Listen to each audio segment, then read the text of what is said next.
I started making homemade treats back when I was a dog walker and pet sitter.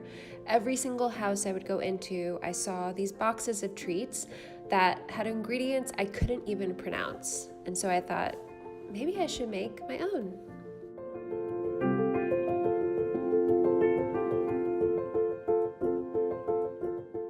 You can use minimal ingredients and real ingredients that actually you could eat yourself, my husband does it all the time, and feel good about treating your dog.